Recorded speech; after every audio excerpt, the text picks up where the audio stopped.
말씀은 히브리서 10장 19절부터 25절까지의 말씀입니다.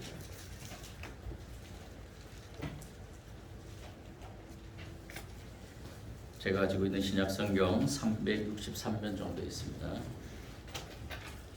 찾으셨으면 우리 한 절씩 나눠서 교독하겠습니다. 교독할 때 주님의 음성 듣길 원합니다. 그러므로 형제들아 우리가 예수의 피를 힘입어 성소에 들어갈 담력을 얻었나니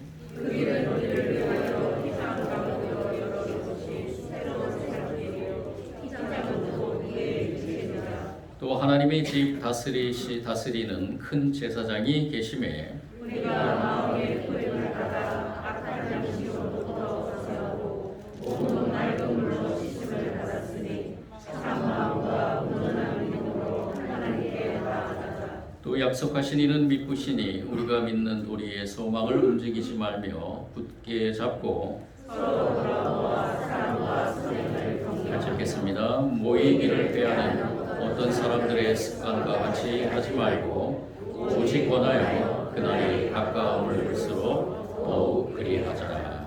아멘. 사람들은 저마다 새 세상을 원하며 또 그 세상을 소망하고 있습니다. 지금 우리가 사는 이 세상에 대해서 만족하지 못하기 때문에 새로운 세상이 펼쳐지기를 원합니다. 이 새로운 세상을 펼쳐지기 원한다는 것은 우리가 사는 이 세상에 대해서 세상에 대한 모든 삶의 요건들이 우리를 만족시키지 못한다는 것이죠. 그래서 어떤 사람들은 정권이 바뀌면 그 소망이 이루어질 것이라고 믿고요. 또 어떤 사람들은 혁명이 일어나야만 이 세상이 온다고 생각합니다. 또 어떤 사람들은 종교적 차원에서 천지개벽을 기대합니다. 같은 소망이 때로는 끔찍한 범죄로 표현되기도 합니다. 우리 그리스도인들은 언젠가 분명히 새 하늘과 새 땅이 임할 것이라고 믿고 기다립니다. 우리 시대에 가장 영향력 있는 신학자이면서 저술가인 톰 라이시라는 분은 이런 새 하늘과 새 땅은 임한다라고 표현하지 않고요, 드러난다라고 이렇게 표현합니다.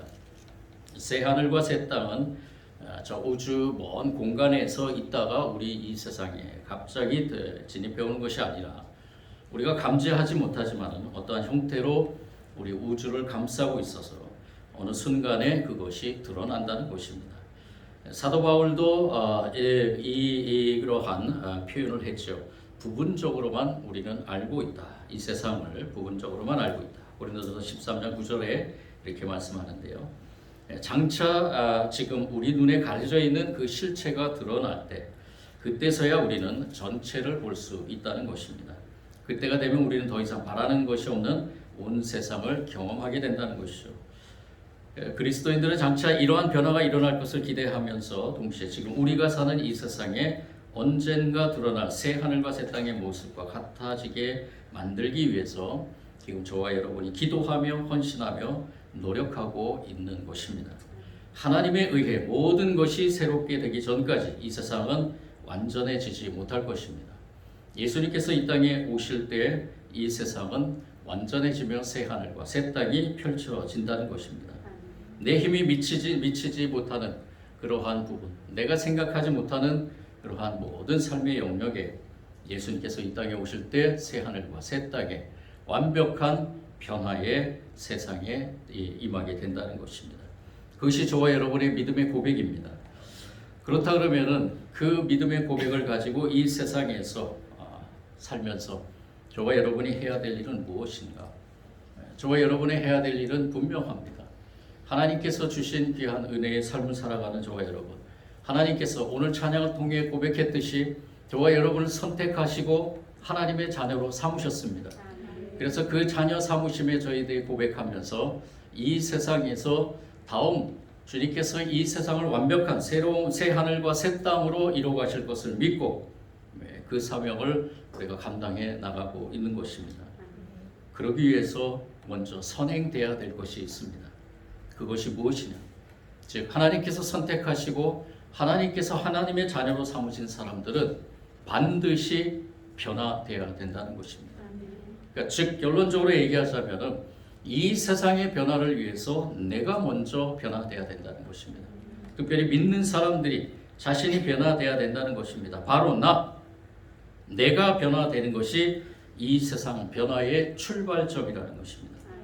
그리스도인이 먼저 예수 그리스도 안에서 진실로 거듭나고 하나님의 성령으로 새로 빚어지고 예수 그리스도의 제자로서 성숙해지지 않으면 세상은 결코 변화되지 않습니다. 자신이 먼저 변화되지 않고는 세상을 변화시킬 수 없습니다. 만약 자신의 변화에 아무 관심이 없는 사람이 세상을 변화시키겠다고 나선다면 그 변화는 분명히 파괴적인 변화가 될 것입니다. 지난 2000년 동안 기독교의 역사를 살펴보면 이러한 어리석은 일을 저지른 게 얼마나 많은지요. 대부분 믿는 사람들이 먼저 변화되지 않고 세상을 변화시키려고 힘쓰는 데서 이러한 무지막지한 변화, 즉 범죄의 변화들이 일어났던 것입니다. 세상을 변화시키는 것이 아니라 오히려 세상을 파괴시키는 일에 앞장섰다는 것이죠. 우리는 예수 그리스도의 제자로서의 삶을 살아가는 것이 우선돼야 될 것입니다. 믿는 사람들로 하여금 예수 그리스도 안에서 거듭나고 그분의 영으로 채워지도록 돕는 것이 먼저 해야 될 일입니다. 기독교는 군사력이나 금권이나 정치 권력 같은 것으로 세상을 바꾸는 것에 대해서 반대해야 됩니다. 시시때때로 그 같은 잘못을 범해왔지만 성경의 가르침은 그렇지 않습니다. 예수님께서도 선포하셨죠. 칼을 쓰는 사람은 모두 칼로 망한다. 예수님의 말씀이 바로 우리의 삶, 성도들의 삶, 기독교의 원리라는 것입니다. 돈을 쓰는 사람은 돈으로 망할 것이고 권력을 사용하는 사람은 권력으로 망할 것이고 예수 그리스도의 제자를 통해서 선한 영향력을 세상에 미치는 그러한 방법이야말로 이 세상을 변화시켜 나가는 그러한 방법이라는 것입니다. 소금이 배추에 녹아질 듯이 혹은 촛불이 조용히 어둠을 내리듯이 예수 그리스도의 제자된 사람들을 통해서 거룩하고 선한 영향력을 파급시킴으로 조용히 은밀히 그리고 속에서부터 세상을 변화시키게 될 것입니다. 그런데 때로는 그리스도인들이 연대해서 행동해야 될 때도 있습니다. 거대한 사회적 악이 사람들의 생명을 짓누르고 있을 때 그 상황을 변화시키기 위해서 그리스도인들이 연대해서 목소리를 높이고 정의를 외쳐야 할 때도 있습니다. 마틴 루터 킹 목사님이 흑인의 인권을 위해서 생명을 걸고 정의를 외친 것처럼 혹은 보네포 목사님이 나치 정권의 국정을 끝내기 위해서 목사의 신분이지만 히틀러의 저격단에 가담한 것처럼 그리스도인에서 세상을 변화시키기 위해서 먼저 행동해야 될 때도 있습니다. 그런데 그럴지라도 결코 잊지 말아야 될 질문은 무엇인가? 내가 그리스도의 제자로 변화되고 있는가라는 것입니다. 내가 과연 그리스도의 제자로 변화되고 있는가? 이것이 우리에게 참으로 중요한 질문이며 또 해답을 위해서 몸부림쳐야 될 것입니다. 사회적 악과 싸움을 하는 과정에서 자신의 악에 대해서는 눈이 멀어버리는 경우가 왕왕 있습니다. 만약 그렇게 된다면 세상을 바꾸려고 몸부림쳤지만 정작 자기 자신은 모순투성이의 인간으로 머물러 있게 될 것입니다. 그렇게 되면 세상도 바꾸지 못하고 자신도 변화되지 못합니다. 마침내 그런 사람들은 모든 사람들이 거북해하는 기피 인물이 되고 말 것입니다. 그렇게 애정을 가지고 바꾸려 했던 사회에 대해서도 증오심을 품게 될 것입니다. 여러분들 공지영 씨의 그 소설인 도가니를 읽어본 적이 있는지요? 이 도가니에는 여러 명의 인물들이 나옵니다. 먼저는 이강석과 이강복의 형제가 나오죠. 그리스도인이라고 하면서 제자로서의 변화되지 않는 삶을 통해서 교회 생활에만 경력을 가지고 장로가 되고 그리고 그리스도의 제자로 변화되지 않는 채 장애인들을 위한 복지 사업에 손을 댔습니다. 그들은 예수 그리스도를 주님으로 영접하고 거듭난 사람들이 아니었다는 거죠. 매 주일 예배를 드리면서도 그들의 관심은 영적으로 성장하고 변화되어 예수 그리스도의 제자로 살아가는 데 있지 않았습니다. 그들은 세상을 변혁시키는 힘이 아니라 오히려 세상을 지옥으로 만드는 힘이 되어버렸습니다. 그들이 살고 있는 무진시에서 이들은 자신들의 힘과 권력을 가지고 그리고 재물을 가지고 많은 장애인들을 괴롭히는 데 앞장섰습니다. 그들이 왜 이렇게 됐을까? 그들에게 있는 그 무엇인가가 왜 이러한 삶으로 살아가게 했을까? 또 다른 인물, 등장인물 중에 서유진이라는 여자가 있습니다. 결혼에 실패하고 친정어머니와 아이들을 데리고 무진에 내려가 사는데 싱글맘입니다. 서유진의 아버지는 목사였습니다. 독재 정권과 싸우다가 고문 후유증으로 세상을 떠났습니다. 서유진은 무진시로 내려와서 인권운동 사무소를 운영하고 있었는데 그의 대학 후배인 강인호와의 인연으로 인해서 이강석, 이강구 형제 운영하는 자해학원의 비리를 폭로하는 일에 중심에 서게 됩니다. 아버지로부터 그 전에 받은 그 정의감과 의협심 그리고 강단이 그에게 있었지만 이 싱글맘이었기 때문에 무진시의 그 거물들이 연루돼 거대한 악과 싸우는 것은 힘겹고 벅찬 일이었다는 것입니다. 때로 가망이 없어 보이고 부질없는 일처럼 보였습니다. 그렇지만 서유진은 끊임없이 이 사실들을 세상에 폭로하려고 했습니다. 상황이 참 어렵게 진행될 즈음에 악한 사람들이 세운 철옹성이 결코 무너질 것 같지 않아서 서유진은 점차 지쳐가고 있었습니다. 그때 어느 날 이 서유진은 차에 길을 두고 내리는 바람에 무진시 경찰을 책임지고 있는 장경사라는 그 경찰의 차를 얻어 타게 됩니다. 이 장경사는 이 지역 사람 유지들과 적당히 타협하면서 일신상의 이익을 꾀하는 타락한 경찰 공무원입니다. 그가 운전하면서 지쳐있는 모습에 서유진에게 이렇게 말을 합니다. 궁금한 게 하나 있습니다. 당신을 보면 무슨 배짱으로 저렇게 사나 뭐 이런 생각이 듭니다. 잘 모르지만 정치할 생각은 없으신 것 같고 그렇다면 혹시 그런 순진한 방법으로 세상을 바꾸겠다고 그러는 건가요? 그러자 서유진이 장경사의 말을 긁고 나지막하게 그러나 강한 어조로 이렇게 대답합니다. 이 세상 같은 거 바꾸고 싶은 마음 아버지가 돌아가시면서 다 접었습니다. 그런데 난 그들이 나를 바꾸지 못하게 하려고 싸우는 겁니다. 이 공지영 씨가 쓴 이 소설 도가니의 핵심적인 주제가 바로 이것입니다. 난 그들이 나를 바꾸지 못하게 하려고 싸우는 겁니다. 이 책의 메시지의 핵심 주제가 바로 이것입니다. 세상이 나를 바꾸지 못하도록 내가 싸우고 있다는 것입니다. 우리 그리스도인들은 이 세상을 싸우는 대상으로 여겨서는 안 되죠. 바로 변혁시켜야 될 그러한 어떻게 보면은 소중한 우리 품 안에 품어야 될 그러한 대상입니다. 그런데 중요한 것은 그 세상이 나를 변화시키지 못하도록, 즉 세상으로 나를 이끌어가지 못하도록 나 자신이 변질되지 않도록 우리가 주님 앞에 올바로 서야 될 것이라는 것입니다. 굳건하게 서야 될 것이라는 것입니다. 오늘 이 히브리서의 말씀이 바로 그러한 주제를 담고 있습니다.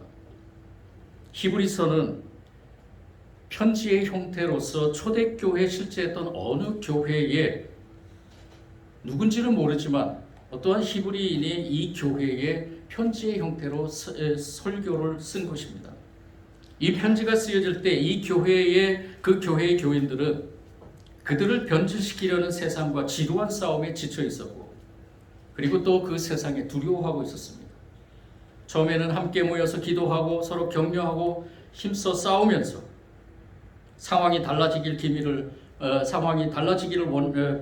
기다렸습니다. 세상이 변화되길 기다렸죠. 그런데 세상은 변하지 않고 오히려 더 그들을 압박하고 핍박하고 특별히 이 히브리서는 네로 황제 박해 이후에 쓰여진 그 편지 그 서신서라고 이렇게 얘기를 하는데요. 이러한 그 박해 속에서 이 성도들이 너무나 지쳐서 이제는 그 지침의 무게가 너무나 강해서 세상과의 싸움에서 이 성도들이 서로 그 믿음의 줄을 서서히 놓고 있었다는 것입니다. 함께 모이려는 열심이 점점 줄어들고 그리고 한때는 기꺼이 생명이라도 바칠 것 같았던 믿음에 대해서 확신을 잃어가고 있었습니다. 영적 성장을 위해 열정이 사늘이 식어가고 있었습니다. 이런 사정이 있던 그 성도들에게 이 히브리인이 편지를 쓰면서 저자는 예수 그리스도만이 유일한 구원의 길이며 참된 희망이라는 사실을 여러 가지 비유와 예를 들어서 설명하고 있는 것입니다. 그런 가운데서 이 오늘의 말씀은 바로 히브리 저자의 핵심적인 말씀이라고 볼 수 있습니다. 이 히브리 기자는 이렇게 권면을 합니다. 22절이죠. 그러니 우리는 확고한 믿음을 가지고 참된 마음으로 하나님께 나아갑시다. 다시 한번 일어나자는 겁니다.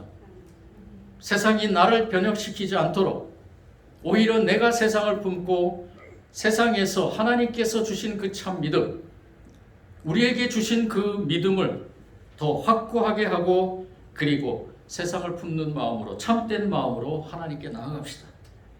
이렇게 권면하고 있습니다. 계속해서 또 권면합니다. 또 우리에게 약속하신 분은 신실하시니 우리는 흔들리지 말고 우리가 고백하는 그 소망을 굳게 지킵시다. 그리고 서로 마음을 써서 사랑과 선한 일을 하도록 격려합시다. 어떤 사람의 습관처럼 우리는 모이기를 그만하지 말고 서로 격려하여 그날이 가까워오는 것을 보시러 더욱 힘써 모입시다. 언젠가는 반드시 새 하늘과 새 땅이 임한다는 것입니다. 그때를 소망하면서 모이기를 힘쓰고 그리고 서로 격려하면서 그날이 가까웠음을 고백하면서 이 어려움의 시기를 잘 이겨나가야 될 것입니다. 라고 이렇게 권면하며 선포하고 있는 것입니다. 이 권면에는 여러 가지의 우리가 묵상해야 될, 깨달아야 될 것이 있습니다. 첫 번째는 바로 믿는 바를 굳게 잡으라는 것입니다. 우리가 무엇을 믿습니까? 누구를 믿습니까? 우리가 왜 믿습니까? 우리가 왜 하나님의 백성들이고 성도입니까? 바로 예수 그리스도 때문입니다. 예수 그리스도는 길이요 진리요 생명입니다. 그 믿음이 흔들리지 말아야 될 것입니다. 어떠한 상황에 처해 있든지 세상이 나를 어떻게 바라보든지 우리는 그 믿음이 흔들리지 않고 굳게 잡고 나가야 된다는 것입니다. 진리는 다수결에 의해서 결정되는 것이 아닙니다. 지난 인류 역사를 살펴보면 진리편에 섰던 사람들은 많은 경우 다수가 아니라 소수였다는 것을 기억해야 됩니다. 진리편에 섰던 사람들은 박해와 오해와 손해를 감수해야 될 때가 많습니다. 그러므로 절대 다수가 내 믿음을 조롱하더라도 결코 흔들리지 말라는 것입니다. 예수 그리스도 그분이 우리에게 열어놓으신 길만이 참된 구원의 길이기 때문입니다. 그 구원의 길을 끝까지 달려가기를 원합니다. 끝까지 달려가 최후 승리하기를 원합니다. 그래서 이 히브리 기자는 그 다음에 예수 그리스도께서 열어놓으신 길을 걷는 것을 멈추지 말라고 권면합니다. 멈추지 말아라. 길을 나섰으면 걸어야 된다는 것입니다. 저와 여러분은 하나님께 선택하셨습니다. 그 선택하신 것에 대해서 저와 여러분은 끝까지 하나님만 바라보며 걸어가야 된다는 것입니다. 영적 여정, 때로는 멈추어서 쉬기도 하고 때로 경치 구경에 넋을 잃기도 합니다. 하지만 우리는 또다시 일어나 걸어가야 됩니다. 부단히 영적으로 성장해야 한다는 것입니다. 예수 그리스도를 주님으로 영접하는 것은 믿음의 종착점이 아니라 출발점입니다. 좁은 문을 열고 좁은 길을 걷기 시작하는 것입니다. 생명의 성에 도달을 할 때까지 좁고 험한 길을 걸어가야 될 줄 믿습니다. 저와 여러분의 길이 계속해서 좁아질 수 있습니다. 그렇지만 그 길 끝에는 반드시 새 하늘과 새 땅이 열려 있습니다. 믿음을 가지고 끝까지 걸어가는 저와 여러분이 되기를 원합니다. 근데 또 한 가지 생각해야 될 것은 바로 예수 그리스도께서 열어놓으신 새로운 삶의 길을 걸어갈 때 우리에게는 길벗이 필요하다는 사실을 기억해야 된다는 겁니다. 절대 다수가 외면하는 이 진리의 길을 가려는 사람들은 그 길을 함께 걸어갈 벗을 찾아야 합니다. 믿음의 형제, 때로는 멘토가 되고 때로는 의지할 수 있는 그 믿음의 형제. 우리 옆에 분들 한번 보십시오. 우리 앞뒤 분들 한번 보십시오. 저와 여러분의 믿음의 형제 자매들입니다.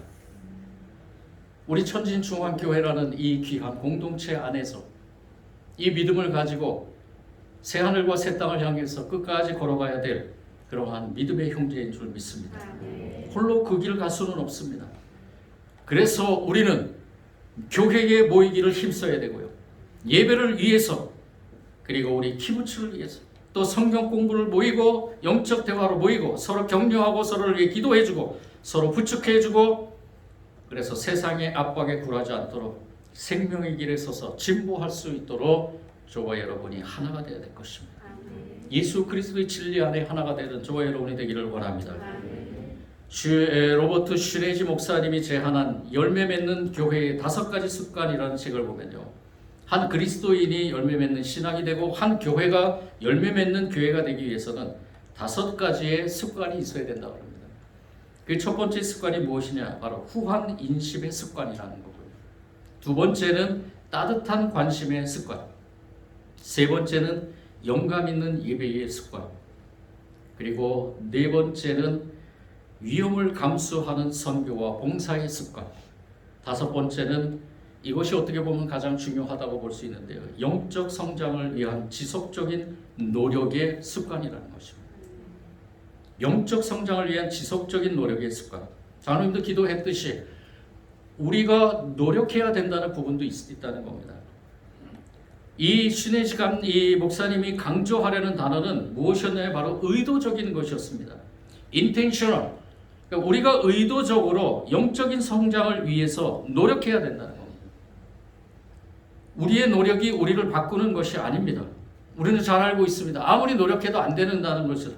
그렇지만 하나님의 성령, 즉 성령의 역사만이 우리를 바꿀 수 있다는 믿음을 가지고 우리가 성령님이 우리를 터치하도록 우리 자신을 부단히 그분에게 노출시켜야 된다는 겁니다. 성령님이 나를 터치하도록, 나를 만지도록, 나를 다스리도록, 나를 인도하도록 그분께서 예비해 놓으신 그 길로, 즉 그 길이 좁은 길이지만 그 길을 갈 수 있도록 나를 성령님께 내놓아야 된다는 겁니다. 이것도 노력이 필요하다는 거죠. 이것이 노력이라는 것입니다. 우리가 진실로 열매 맺는 그리스도인이 되려면 꾸준히 영적 성장에 힘써야 됩니다.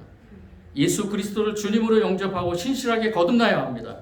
성령의 은혜를 받아서 그 능력으로 새로워져야 됩니다. 우리의 속사람이 무럭무럭 자라나야 합니다.